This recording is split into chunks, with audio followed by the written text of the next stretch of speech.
it's Margaret here from Well Coach. Today I am covering the questions that I got asked across all my social media platforms. Thank you for taking the time to ask these questions. I hope that my answers resonate with you in some way. As always, these are my thoughts, my experiences, my take on different situations that I have faced or seen throughout my career. So sit back, relax, and let's get into the first question.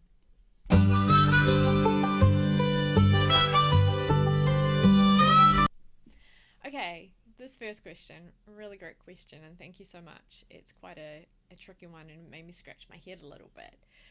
But for me, the most underrated practice that consistently transforms teams, in my opinion, would just be the way that they experiment, the way that they, take that time to actually pause and reflect, and not just on their team processes, but how they build their team culture, their team practices, looking at how they actually show up for each other, how they build that trust. Sometimes with teams, what they do is they retrospect and they say, okay, well, we haven't finished doing our stories, so what's one thing we can do? And instead of actually coming back and reviewing how that went, so if they decide they're going to break down their stories better, instead of coming back and reviewing how that breakdown is going and if it's actually improved, they just move on to the next thing and the next thing.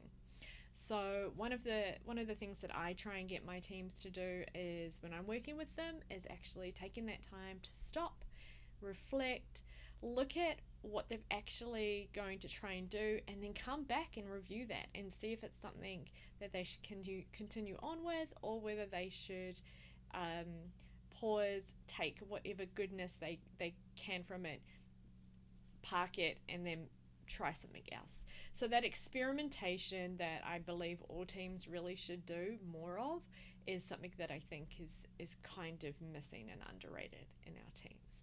But hopefully that answers your question.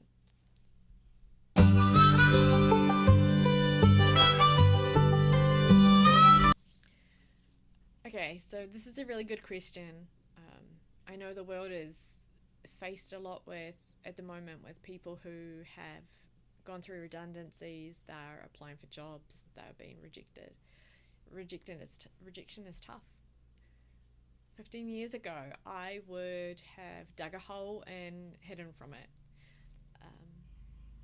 But what I've learned is that if I'm rejected from a role, it's because that role and I are just not meant to be.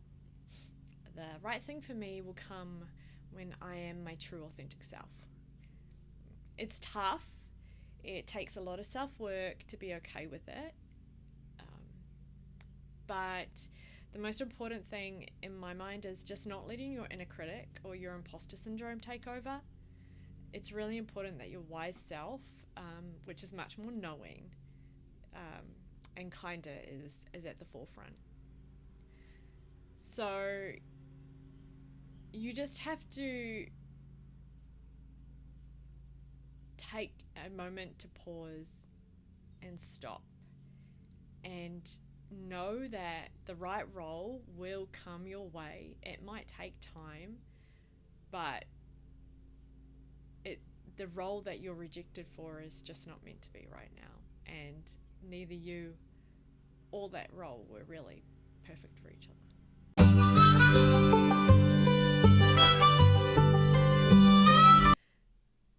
This is a really good question, and I could probably talk about it for hours, so I'm going to try and keep it really succinct right now.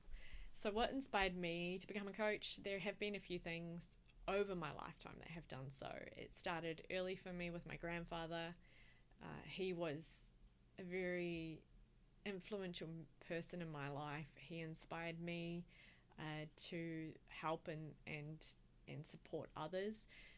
When he passed away when I was a teenager, I kind of lost that presence in my life for a while, and it wasn't until later on in life when I started working and started to listen to the people like Brené Brown and Adam Grant and Simon Sinek, I went along to an agile conference here in New Zealand. I got to hear Lisa Atkins talk, and she was just, it just blew my mind, like very inspiring for me.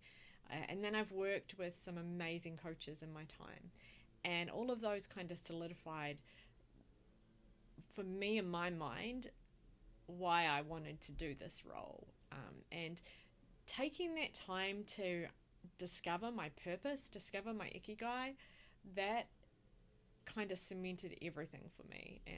And so that's why I love what I do, and have chosen this path.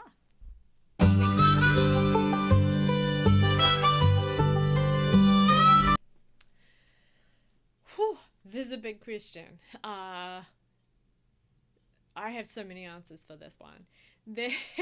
Thank you for it. Okay, so what do I recommend the best way to listen to others is? While also being heard. I mean, when it comes to communication and listening, it's a whole big thing, right? You should always, don't pretend to listen. It's important to actually give eye contact. If somebody's talking to you, give them eye contact. Don't be playing on your phone. Don't be playing with a pen. Don't be tapping your fingers. Don't sit there like this. I mean, that shows disinterest. It comes down to your body language a lot. It comes down to your tone. If you are very abrupt with somebody, then they're not going to want to pay the time to listen to you. But give somebody the courtesy. If you show them that you're listening, if your body language and the way you sit and you show up shows them that you're listening, that you're taking the time to listen to what they have to say, then in my experience, that person will also do the same for you. It's different. I think there's another side to this as well. If you're introverted or extroverted, and how you show up and all of that, that's a bigger topic. I'm not going to cover that right now. And again, that's just in my opinion. But yeah, listening is a skill that sometimes we forget how to do. And by that I mean genuine listening. So if you take the time to show somebody that you're actually paying attention to them, then you'll also find that they're hearing you as well. Thanks for your question. Okay, guys, that rounds out our question and answers for this week. I really appreciate these questions that I'm getting. I've done this for a couple of weeks now, and I'm really enjoying connecting with people in a different way. So if you're keen on this becoming a weekly thing where I get you to ask some questions and I take time to answer them, please leave me a comment, send me a message, let me know what you think. I'm really hoping that I can inspire others, but I'd also like to collaborate with people too, and let's learn and grow together. Alright guys, have a good day. See you next time. I'm Margaret from Wild Coach. Discover your potential.